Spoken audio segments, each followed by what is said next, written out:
খেলার ভাই, কে কি বলছেন এটি নিয়ে আমরা আজকে আলোচনা করছিলাম। আমরা আশা করি আপনি হয়তো আগামীতে মন্ত্রিসভায় আপনাকে আমরা দেখতে পাবো।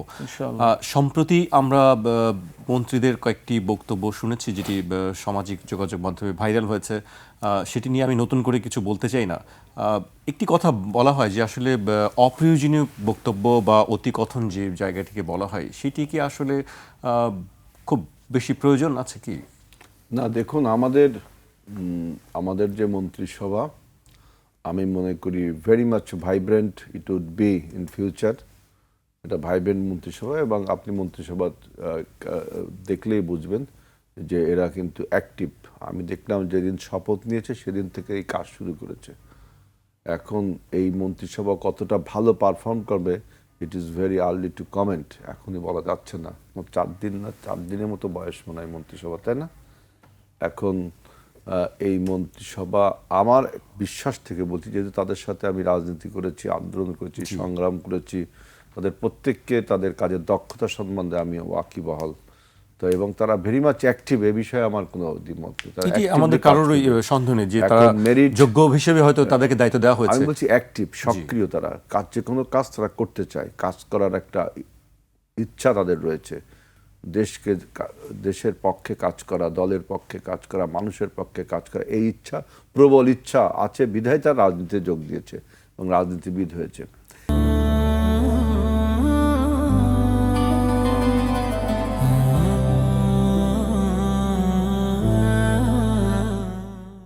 এখন আমাদেরকে ওয়েট করতে হবে যে তাদের টেনিউরটা যতদিন থাকে ততদিন তারা কি কি কাজ করে।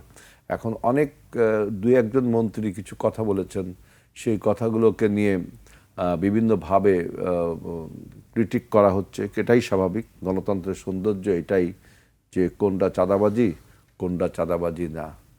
এটা আমার একটা মনে হয় যে রবিউল আলমের কথা মনে হয় খুব সময় বলছেন, আপনার এখানেও টকশো করে, তো আমি দেখি রবিউল আলম, তাই না? সে আমার মনে হয় খুব চাঁদাবাজি যে বরদাস্ত করা হবে না, এটা কিন্তু প্রধানমন্ত্রী নিজেও বলেছেন এবং আমাদের মন্ত্রীরাও এটা মনে করেন। তিনি গতকালকে একটা গণমাধ্যমে সাক্ষাৎকার দিয়েছেন, সেখানে তিনি পরিষ্কার করেছেন যে তিনি বলেছেন যে চাঁদাবাজি নেই, আমি এই কথা কিন্তু বলিনি। আমি বলেছি একটা হলো চাঁদা আর একটা হলো চাঁদাবাজি। চাঁদা হলো স্বেচ্ছা, চাঁদাবাজি হলো জোরপূর্বক। আমি তো চাঁদাবাজিকে সমর্থন করিনি বা করছিও না। ওইটাই আমার বক্তব্য। চাঁদাবাজিকে সে কেন কেউই সমর্থন করবে না। সে যেটা বোঝাতে চাইছিল, আমি দেখলাম যে ওই যে শ্রমিক কল্যাণ, তারপরে ফান্ড আছে, তারপরে আপনার মালিকদের একটা ফান্ড আছে, ওইখানে যে মাসিক চাঁদাটা দেয়, এইটাকে সে বোঝাতে চাইছে। সে যদি বলতো যে চাঁদাবাজি কোনোভাবেই বরদাস্ত করা হবে না, প্রধানমন্ত্রী যেটা বলছে, জুলুম বা কোনোভাবে বরদাস্ত করা হবে না, সে সেটাই বলছে, কিন্তু সেটাকে আবার ডিপ থট ব্যাখ্যা দিতে গেছে। তখন কোনো একটা অংশ জনগণের কাছে খারাপ লেগেছে যে আসলে সমঝোতার মাধ্যমে কি আর চাঁদাবাজি হয় নাকি? সমঝোতার মাধ্যমে এই সমঝোতা শব্দটাই সমস্যা এখানে সৃষ্টি করছে, আমি দেখলাম। তো আমি আশা করব যে এই 4 দিনের একটা মন্ত্রিসভা এখনো আপনার এইসব ছোটখাটো বিষয়ে না ধরাই ভালো। আমরা কাজটা দেখি যে কি কাজটা তারা করে। নিশ্চয়ই তারা চেষ্টা করবেন, নিশ্চয়ই ভালো কাজ। আপনি মন্ত্রী হলে কি আপনি যখন তখন কি গণমাধ্যমের সঙ্গে কথা বলবেন নাকি আসলে মুখপাত্র? আমরা যেটি দেখি যে অন্য দেশে যে সাধারণত রাষ্ট্রীয় পর্যায়ে যারা থাকেন, সর্বোচ্চ পর্যায়ে, তারা খুব একটা কথা বলেন না। ওই মন্ত্রণালয় মুখপাত্ররাই সাধারণত বক্তব্যগুলো দিয়ে থাকেন। আপনি কি আসলে মন্ত্রী হলে সেই ধরনের কাজ? দেখেন, আমি আমার ব্যক্তিগত বিষয় না, আমাদের দল বিএনপি সবচেয়ে আপনার ফ্রিডম ভোগ করে তার নেতাকর্মীরা। আপনি দেখছেন আমাদের দল থেকে 7 থেকে 8 জন আপনার ইন্ডিপেন্ডেন্ট ক্যান্ডিডেট হয়েছে। আবার আমাদের দলে যেমন টুকু ভাই বলছেন ইনকলাব শব্দটা ব্যবহার করা যাবে না, আমি কিন্তু বলছি করা যাবে। আমরা কিন্তু একই দল এবং তিনি আমার নেতা, স্ট্যান্ডিং কমিটি মেম্বার, তাই না? এই যে গণতন্ত্রের ডিফেন্স অফ ওপেন, এটা আছে। সুতরাং আমি আরেকটু কথা বলে নিই, আমরা এই 24-এর গণ অভ্যুত্থানটা, 17 বছরের গণ অভ্যুত্থান কেন করেছিলাম? জাতীয়তাবাদী শক্তির আন্ডারে দেশটা চালানোর জন্য। এবং সেই জাতীয়তাবাদী শক্তির প্রতীক হলো দেশনেত্রী বেগম খালেদা জিয়া। তার অবর্তমানে তারেক রহমান বাংলাদেশের প্রধানমন্ত্রী। আমরা তো এই জন্যই আন্দোলনটা করেছিলাম।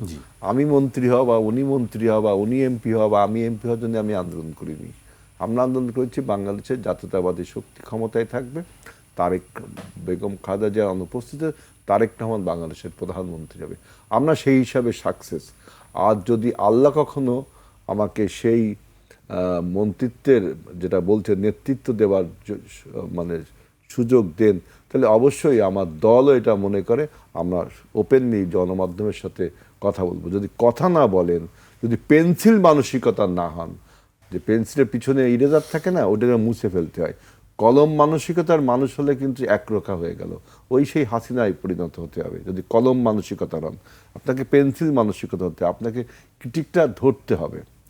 আপনাকে মানুষ যে ক্রিটিক করছে এটা যদি আপনি বুঝেন এবং শুদ্ধে নেন, তাহলে কিন্তু আপনি দেশের জন্য সার্ভিস দেন, নিজের জন্য সার্ভিস দেন। আমি ভাই পেন্সিল মানসিকতার লোক, আমি কলম মানসিকতার লোক না। আপনাকে সবসময় ফ্রেন্ডলি ভাবেই পাই মিডিয়া, আপনি সবসময় কথা বলেন।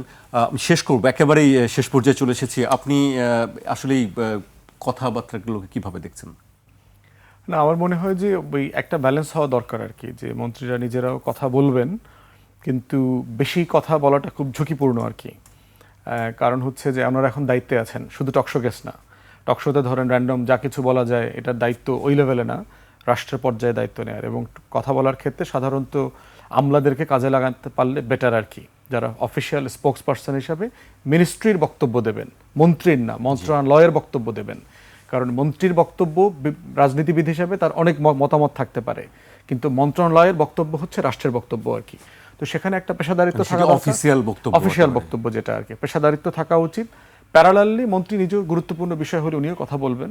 বাট আমার মনে হয় যে কথা বলার ব্যাপারে অনেক সতর্ক হওয়া দরকার, কারণ সোশ্যাল মিডিয়ার জমানা, আপনি সার্ভেলেন্সে আছেন, শব্দ নিয়েও যেখানে 24/7 সার্ভেলেন্সের মধ্যে আছেন।